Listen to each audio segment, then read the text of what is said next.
Hello friends, welcome to Telugu audio story. మీరు కనుక ఛానల్ని ఫస్ట్ టైం చూస్తున్నట్లయితే ఛానల్ సబ్స్క్రైబ్ చేయండి, లైక్ చేయండి. అలాగే ఈ స్టోరీపై మీ వాల్యుబుల్ ఒపీనియన్ని కమెంట్ రూపంలో తెలియజేయండి. ఇక కథలోకి వెళ్దామా?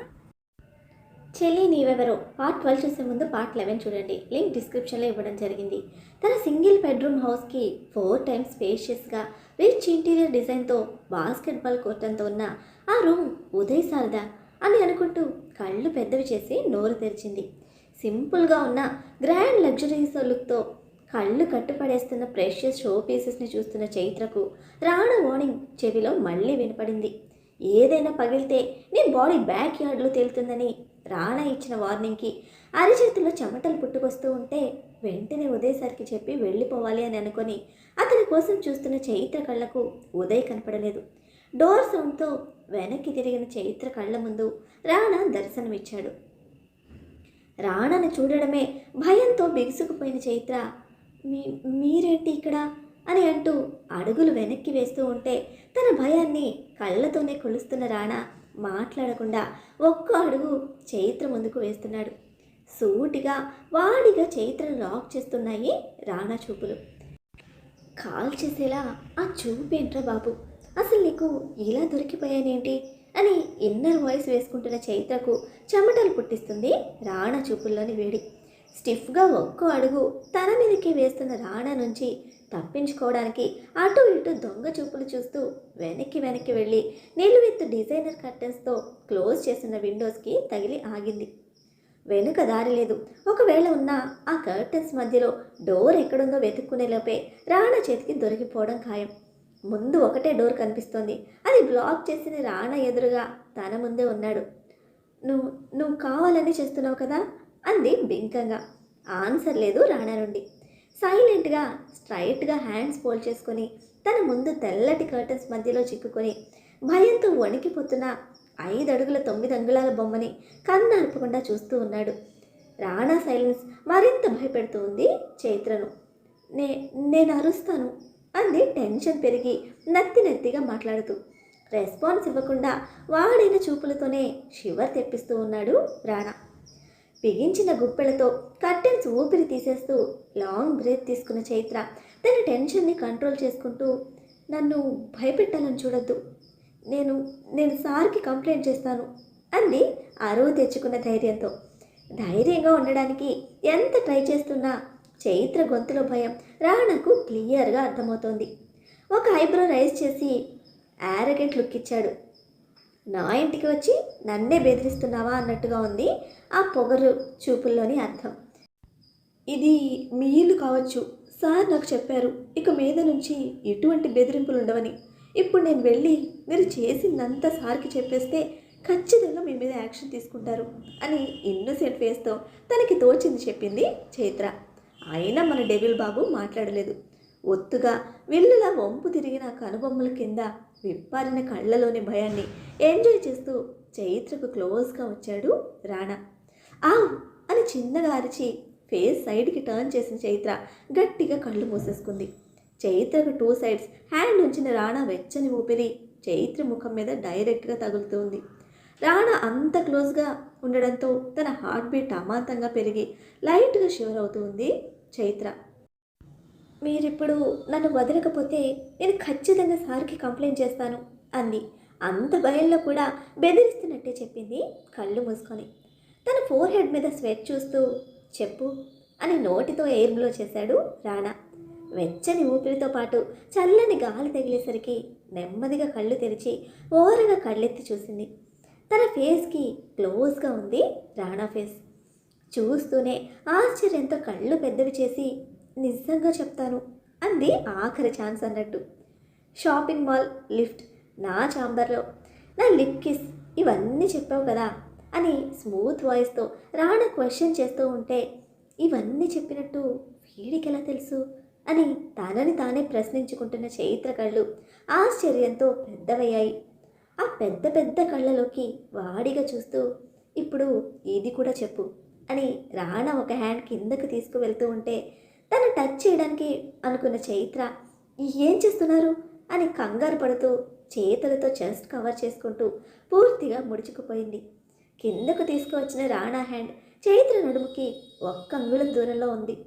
టచ్ చేయకపోవడంతో నెమ్మదిగా తలదించిన చైత్రకు కనిపించింది నడుము సైడ్ని చూపుడు వేలుతో పాయింట్ చేస్తున్న రాణా హ్యాండ్. అదే టెన్షన్, అదే హార్ట్ బీట్తో కళ్ళు పైకెత్తి చూసి, ఎందుకు ఇలా చేస్తున్నావు అంది ఎటూ కదపని రాణా కళ్ళలోకి సూటిగా చూస్తూ. ఇప్పుడు చైత్రలో కనిపిస్తున్న అసహనం, అసహ్యం తన భయంతో పోటీ పడుతూ ఉన్నాయి. అయినా కూడా రాణాలో ఎటువంటి చేంజ్ లేదు. అదే వాడైన కళ్ళతో చైత్ర కళ్ళలోకి చూస్తూనే చెప్పాడు, ఇక్కడ ఎగ్జాక్ట్గా ఈ పాయింట్లో కంది వద్దంట నల్లటి పుట్టుమచ్చుంది. చాంబర్లో నిన్ను పట్టుకోవడానికి ట్రై చేసినప్పుడు నా నెయిల్స్ అక్కడ గీరుకొని నిన్ను హర్ట్ చేశాయని కూడా చెప్పు అని రాణా అలా పాయింట్ చేసి చెప్తూ ఉంటే, ఎలా తెలుసు అన్న ఆశ్చర్యంతో పాటు కోపం చైత్ర కళ్ళలో. అదే యాటిట్యూడ్తో ఇదొక్కటే మిస్ చేశావు అన్న రాణా అప్పుడు తన నుండి దూరం జరిగాడు. రాణా దూరం జరగడంతో విముక్తి దొరికి తనదైన స్వేచ్ఛతో బలంగా ఊపిరి తీసుకుంది చైత్ర. బట్ రాణా అక్కడే ఉన్నాడన్న నర్వస్ ఫీలింగ్ చైత్రలో అణువణువున ఉంది. నేను వెళ్ళాలి సార్ అంది భయం వదిలిన గొంతుకుతో ఇబ్బందిగా.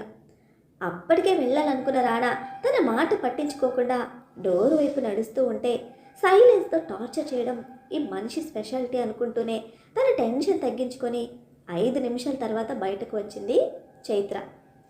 మెట్లు దిగి కిందకి వచ్చిన చైత్రకు ప్రతాప్ వర్మ గారి రూమ్ బయట డాక్టర్తో మాట్లాడుతూ కనిపించాడు రాణా. అతన్ని చూడగానే తన నడుము మీద స్క్రాచ్ చిర్రిమంటూ పలకరించి అప్రయత్నంగానే చైత్ర చేతులు అక్కడికి వెళ్ళాయి. నా ఒంటి మీద గాయం వీడికి ఎలా తెలిసింది అని ఆలోచిస్తూనే అడుగు ముందుకు వేస్తూ మెయిడ్ పిలుపుతో ఆగి అటువైపు చూసింది. చిన్న మెడిసిన్ కవర్ చైత్ర చేతికి ఇచ్చి, దీనిలో ఆయింట్మెంట్ ట్యాబ్లెట్స్ ఉన్నాయమ్మా, మీకు ఇవ్వమని సార్ చెప్పారు అని చెప్పి వెళ్ళిపోయింది ఆ మెయిడ్. సార్ అంటే ఎవరు అని అనుకుంటూనే కవర్ ఓపెన్ చేసి, ఈ మెడిసిన్స్ నాకేనా, దేనికోసం అని చూస్తూ ఉంటే, అవి నీకే అంటూ చైత్ర దగ్గరికి వచ్చాడు ఉదయ్. దేనికి అంటూ అడిగింది క్వశ్చన్ మార్క్ ఫేస్తో. రాణా ఛాంబర్లో గలాట జరిగినప్పుడు నీ కాలు మీద గాయమైంది కదా, దానికోసం అని. చాలా వస్తువులు బ్రేక్ అయ్యాయి, కొన్ని hard things and iron things కూడా ఉన్నాయి. ఏమైనా స్క్రాచ్ అయినా సెప్టిక్ అవ్వకుండా సేఫ్ సైడ్ వీటిని వాడు అని ఎక్స్ప్లెనేషన్ ఇచ్చాడు ఉదయ్. ఎటువంటి దురుద్దేశం లేకుండా చాలా నార్మల్గా చెప్తున్న ఉదయ్ మాటకి ఓకే సార్ అని అమౌంట్ ఇస్తాను అని అంది తన మెడిసిన్స్కి. బ్రేక్ చేసిన థింగ్స్కి చైర్మన్ సార్ పే చేయించుకుంటారు, బట్ దీనికి మాత్రం అవసరం లేదు అని సున్నితంగా చెప్పిన ఉదయ్, ఇది కంపెనీ రెస్పాన్సిబిలిటీ అని అడగడంతో ఇక పేమెంట్ గురించి డిస్కషన్ చేయకుండా, నాకు టైం అయింది సార్, నేను స్టార్ట్ అవుతాను అని అంది ప్రతాప్ వర్మ గారి రూమ్ వైపు చూస్తూ. అప్పటి వరకు నార్మల్గా మాట్లాడిన రాణా సడన్గా డాక్టర్ మీద సీరియస్ అవుతూ ఉంటే, ఏదైనా ప్రాబ్లమా సార్ అని అడిగింది.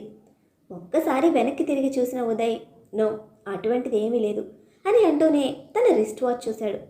టైం 5:10 కనిపించడంతో, ఇక్కడ నుండి చాలా లాంగ్ కదా, ఎలా వెళ్తావు అని అడిగాడు.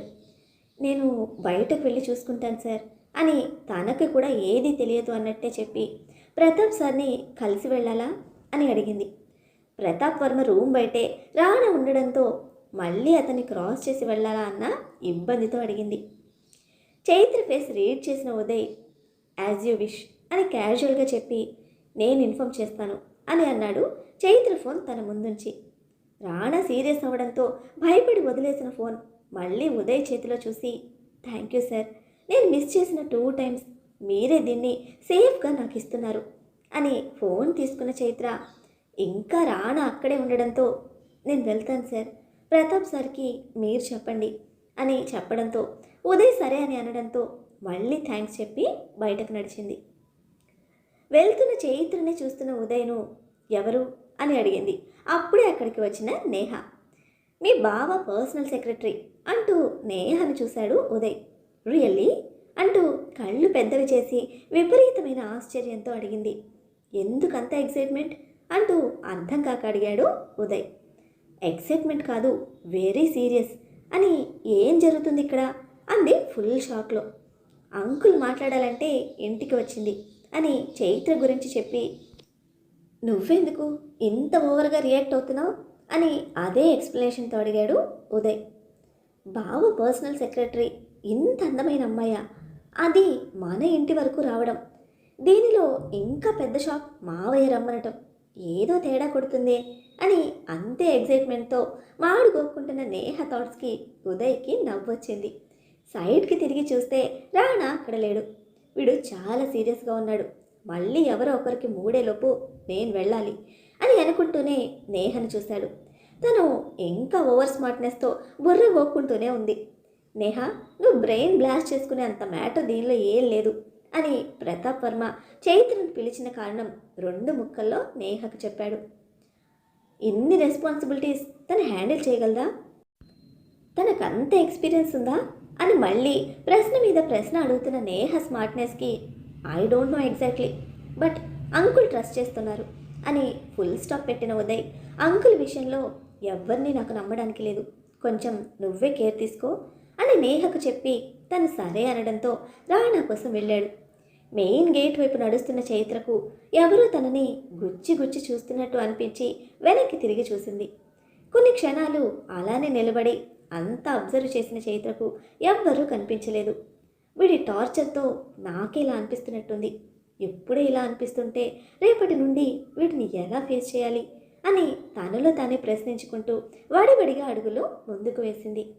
వీలైనంత తొందరగా అక్కడి నుండి బయటపడాలన్న ఆత్రం చైత్రది. టెర్రస్ పై నుండి చైత్రను పట్టి పట్టి చూస్తూ ఉన్నాడు వివేక్. తనేనా అని తనకు తెలిసిన రూపంలో చైత్ర రూపాన్ని పోల్చుకుంటున్న వివేక్ బ్రెయిన్ హై స్పీడ్లో పరిగెడుతూ ఉంది. చనిపోయిన తను ఎలా బ్రతికొచ్చింది? అసలు మా ఇంటికి ఎందుకు వచ్చింది? ఇక్కడ తనకేం పని? ఒకవేళ తనేమైనా దెయ్యమా? చనిపోయిన వాళ్ళు దెయ్యాల్లా మారతారా? ఒకవేళ దెయ్యమైనా ఇక్కడికి ఎందుకు వచ్చింది? ఎవరి కోసం వచ్చింది అని ఒక ప్రశ్న తర్వాత మరొక ప్రశ్న తనకు తానే సంధించుకుంటూ చైత్ర మెయిన్ గేట్ దాటి బయటకు వెళ్లే వరకు చూసి అక్కడే కూలబడ్డాడు వివేక్. తన ప్రశ్నలతో తనకే భయం పుడుతూ ఉంటే ఆలోచించి పిచ్చెక్కిపోయిన వివేక్ బార్ రూమ్కి వెళ్ళి డోర్స్ క్లోజ్ చేసుకున్నాడు. రాణా కోసం రూమ్కి వచ్చిన ఉదయ్కి బ్యాక్ డోర్ ఓపెన్ చేసి ఉండగా స్ట్రైట్గా వెనక్కి వెళ్ళాడు. అక్కడే ఉన్నాడు రాణా. ఏం చేస్తున్నారా అంటూ దగ్గరికి వచ్చిన తనకి వేళ్ల మధ్య కాలుతున్న సిగరెట్ చూపించాడు రాణా. పచ్చగా ఆహ్లాదంగా ఉన్న బ్యాక్ యార్డ్ చూస్తున్న రాణా కళ్ళల్లో అంతులేని అసహనం. ఎందుకు సీరియస్గా ఉన్నావు అని అడుగుతూనే సిగర్ బాక్స్ నుంచి ఒక సిగరెట్ తీసుకొని కౌచ్లో సెటిల్ అయ్యాడు ఉదయ్. అందరూ కలిసి నాకు మిగిల్చింది ఇదేగా అని సమాధానమిచ్చిన రాణా గొంతులో విరక్తి తాండవిస్తూ ఉంది. సిగరెట్ లైట్ చేస్తున్న ఉదయ్ ఆగిపోయి రాణా వైపు చూశాడు బాధగా. ఉదయ్ ఫీలింగ్ చూడకుండానే తెలిసిన వాడిలా ఈ అందరిలో నువ్వు లేవు అని అంటూనే తన ఫ్రెండ్ కౌచ్లో కూర్చున్నాడు రాణా.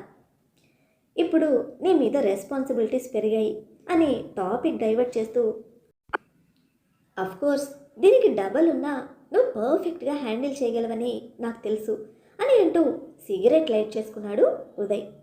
అతని ఆలోచన గ్రహించిన రాణా తేలికగా పోతున్న గాలిని బలంగా గుండెల నిండా నింపుకొని వెనక్కి వాలి కళ్ళు మూసుకున్నాడు. తనకి తాను ఇండివిజువల్గా ఎవ్వరితో ఎటువంటి రిలేషన్ లేకుండా బ్రతకాలని ఇల్లు వదిలేసిన రాణాకు ఇప్పుడు ఇదంతా అస్సలు ఏమాత్రం ఇష్టం లేదు. బట్ కొన్ని రెస్పాన్సిబిలిటీస్కి రిలేషన్స్తో సంబంధం లేదు. అట్ ద సేమ్ టైం తన ఇష్టంతో కూడా సంబంధం లేదు. ఆ తండ్రికి వారసుడిగా తన బాధ్యత నిలబడక తప్పదు. తన మనసుకి పెయిన్ ఇస్తూ ఉన్నా అంగీకరించక తప్పదు. రోడ్డు మీదకు వచ్చిన చైత్ర అక్కడ నుండి ఎలా వెళ్లాలో తెలియక డైరెక్ట్ ఆటో మాట్లాడింది. బట్ వాడు చెప్పిన ఫేర్కి తన పర్సనల్ మంత్లీ బడ్జెట్ సగం ఖాళీ అయిపోతూ ఉంటే వద్దని పంపించేసింది. అంత డబ్బులు లేనప్పుడు ఆపడం ఎందుకని ఆటోవాడు చిరాకు పడిపోతూ ఉంటే చిన్నతనంగా అనిపించింది చైత్రకు. వేలల్లో శాలరీ తీసుకుంటూ ఉన్నా చూసి వాడుకోవాల్సిన అవసరం తనది. తన అవసరం తెలియనివాడు అన్న మాటకి అభిమానానికి పోయి ఖర్చు పెడితే రేపు ఇబ్బంది పడే ప్రాణం కళ్ళ ముందు కదిలి వాడి మాటను వదిలేయడం పెద్ద కష్టంగా అనిపించలేదు చైత్రకు. దారిలో కనిపించే వాళ్ళని ఎంక్వైరీ చేసి బస్ స్టాప్కి వెళ్ళి ఇంటి రూట్కి వెళ్ళే బస్ ఎక్కింది. పెండింగ్లో ఉన్న RRV group of industries files check చేస్తూ ఉన్నాడు రాణా. చాలా పెండింగ్ ఫైల్స్ ఉన్నాయి.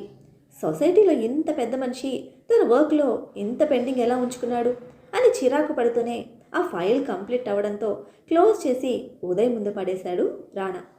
అంకుల్ ఒక్కరే కదా అని సపోర్ట్ చేయడానికి చూశాడు ఉదయ్.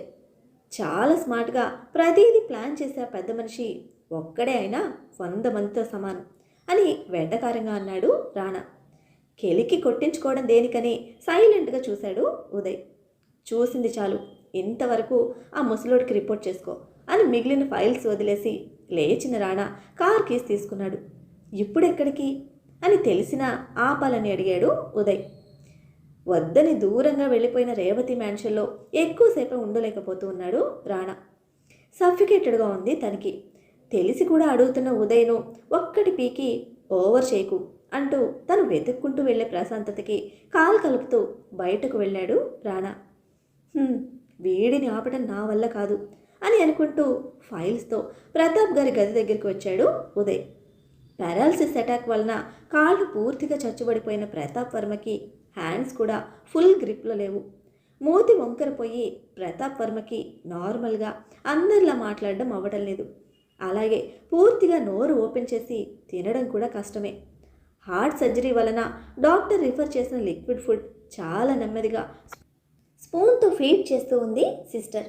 ఆయనతో పాటే ఉన్నాడు ఉదయ్. రాణా చెక్ చేసి ఇచ్చిన ఫైల్స్ అన్నీ మళ్ళీ రిఫర్ చేస్తూ ప్రతాప్ వర్మ గారికి రిపోర్ట్ చేస్తూ ఉన్నాడు. రేపటి నుండి ఈ డ్యూటీ చైత్రది. రాణా వర్క్ స్కెడ్యూల్ చూసుకుంటూ ప్రతాప్ వర్మ గారికి ఆర్ఆర్వి గ్రూప్ ఆఫ్ ఇండస్ట్రీస్ వర్క్ గురించి డైలీ రిపోర్ట్ ఇవ్వడం. యాక్చువల్గా ఇలా రిపోర్ట్ చేయడం అవసరం లేదు. రాణా క్యాపబిలిటీస్ ప్రతాప్ వర్మ గారికి తెలుసు.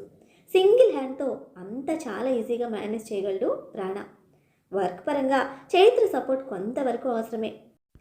అట్ ద సేమ్ టైం కొడుకులో మార్పు కోరుకుంటున్న ఒక తండ్రిగా డైలీ అతని స్కెడ్యూల్ తెలుసుకోవాలని ఇండైరెక్ట్గా చైత్రని యూజ్ చేసుకుంటూ ఉన్నారు ప్రతాప్ వర్మ. ప్రతాప్ వర్మ ప్లాన్ చైత్రకు తెలియదు అండ్ అవసరం కూడా లేదు. బట్ రాణాకు తండ్రి స్ట్రాటజీ మీద ఫుల్ క్లారిటీ ఉండడంతో బిజినెస్ అండ్ మనీ మైండ్తో ప్రతిదీ చూసే ప్రతాప్ వర్మ చైత్రను సెలెక్ట్ చేసుకోవడానికి రీజన్ కూడా తెలుసు. ఎవ్వరు ఎన్ని విధాలుగా తనని కంట్రోల్ చేయాలని చూసినా అవ్వదని ప్రతాప్ వర్మ ఆ విధంగా బెడ్ మీద పడి ఉన్నా కూడా తన హ్యాపీనెస్ కోసం బయటకు వెళ్ళి చూపించాడు రాణా. రాణా ఇంట్లో లేడని తెలియడంతో ప్రతాప్ వర్మ ముఖం మాడిపోయింది. చేసిన దానికి అనుభవించాలి, తప్పదు అని అనుకున్నాడు ఉదయ్.